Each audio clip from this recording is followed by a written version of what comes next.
Klimaændringer globalt skal løses lokalt.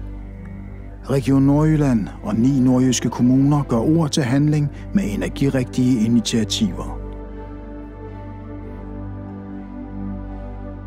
Fremtidens børneinstitutioner er overskriften for projektet, hvor Rebild Kommune sammen med Smart City i Aalborg har tænkt i bæredygtighed og fremtidens børneinstitutioner.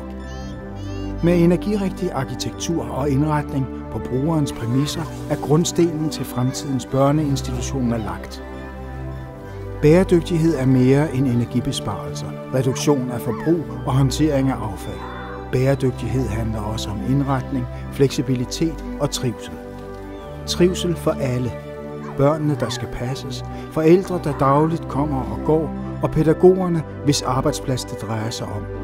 Trivsel og læring forbedres markant, når bygningen indrettes til sociale og pædagogiske formål. Ph.D. og adfærdsforsker Marie Martinussen og civilingeniør i arkitektur og passiv husdesigner Dorte Hovald har analyseret og forsket i at skabe bæredygtighed og gøre sammenhængen mellem arkitektur, pædagogik og energirigtig byggeri bedst muligt i praksis.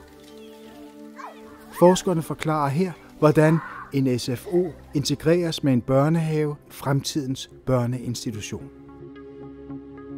Fordi hvis man kigger på det fra et pædagogisk perspektiv, så er det rigtig vigtigt for børn, at de føler sig hjemme, at de får et tilhørsforhold til bygningen.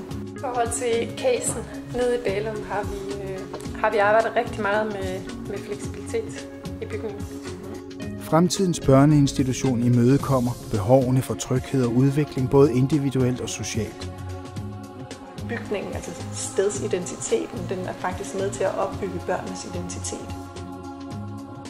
Jeg har også taget et skridt tilbage, eller måske taget et skridt op, og også set i det store perspektiv har vi tænkt bæredygtighed måske på en anden måde, hvor at fleksibiliteten er langt højere spil, fordi at så mange institutioner i den her sammenhæng skal slås sammen. Dorte Hovald beskriver, hvordan tegnestuen tager højde for de parametre, der er defineret i forhold til et bæredygtigt og energirigtigt byggeri, og dermed har begrebet fleksibilitet fået en overordnet betydning i fremtidens børneinstitution. Mere effektiv og energirigtig udnyttelse af eksisterende bygninger er nødvendig. Fremtidens børneinstitution er blevet til i samarbejde med Rebild Kommune, Smart City i Aalborg, arkitekt Dorte Hovald og Ph.D. Marie Martinussen, som har designet konceptet ud fra de optimale pædagogiske og fysiske rammer.